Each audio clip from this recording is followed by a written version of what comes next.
I remember my grandfather, क्योंकि वो British India के दौर से गुजरे थे, तो हार्डली इंग्लिश जब आ भी गई थी इनटू द कल्चर, तब वो हार्डली कुछ भी इंग्लिश में बोलना या लिखना नहीं जानते थे।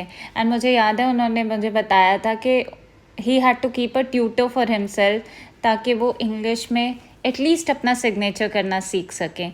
सो how I taught my grandmother to read, ये एक वैसे ही ग्रैंड पेरेंट की कहानी है जो अब सीखना चाहते हैं, दे वॉन्ट टू लर्न। तो आइए समझते हैं इसका पार्ट 2 हिंदी में। सुधा मूर्ति हियर ये नहीं समझ पा रही हैं कि उनकी अव्वा, जो कि 62 ईयर्स ओल्ड हैं, वो उसे अपनी 12 साल की पोती को रात में मिडल ऑफ द नाइट ये स्टोरी क्यों बता रही हैं अपनी लाइफ की। बट हम सब अपने ग्रैंड पेरेंट्स से बहुत ज़्यादा प्यार करते हैं, तो वो बहुत अच्छे से रीज़न जानना चाहती थी कि that why her grandmother was filled with tears and was very unhappy, क्योंकि उन्होंने उसे हमेशा खुश और हंसते मुस्कुराते देखा है।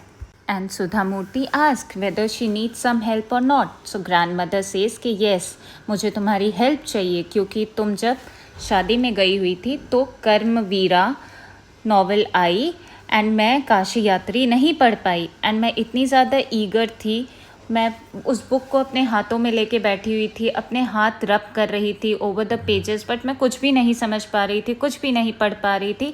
और उस चीज़ ने मुझे काफ़ी ज़्यादा ईगर कर दिया, काफ़ी ज़्यादा रिमोर्स में डाल दिया, काफ़ी ज़्यादा परेशान कर दिया।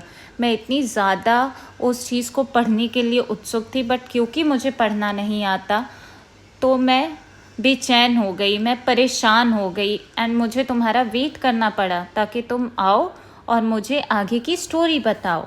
सो this helpless feeling of the grandmother has been described here. और अब ग्रैंड मदर कैसा फील कर रही हैं? She is feeling helpless, ashamed, dependent. अब उन्होंने एक डिसीजन ले लिया। अव्वा हियर हैज़ डिसाइडेड कि अब वो कन्नड़ अल्फ़ाबेट्स कल से सीखना शुरू करेंगी, और उन्हें कौन सिखाएगा? उनकी पोती Sudha Murthy. And now she also had decided कि एक डेडलाइन रखेंगे सरस्वती पूजा तक की, और तब तक वो एक नॉवेल पढ़ना सीख जाएंगी। यहाँ पे सुधा मूर्ति जी का रिएक्शन था कि दादी आप काफ़ी बूढ़ी हो गई हैं, आप चश्मा पहनती हैं और दिन भर आप किचन में लगी रहती हैं, तो आप सीख कैसे पाएंगी?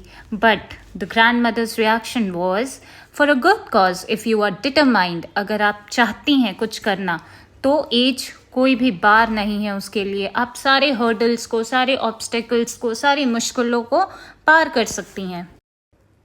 और नेक्स्ट डे से ही ट्यूशन स्टार्ट हो गई, जहाँ पे अव्वा सुधा मूर्ति जी की वंडरफुल स्टूडेंट थी।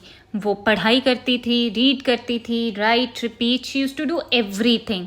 एंड सुधा मूर्ति को हार्डली पता था कि उनकी ग्रैंड मदर उनकी पहली स्टूडेंट बनेंगी। लेटर ऑन सुधा मूर्ति अपनी अव्वा के लिए काशी यात्री नॉवल, जो अब तक पब्लिश हो गई थी, वो भी तैयार रखी सो दैट वो उनको गिफ्ट कर सकें।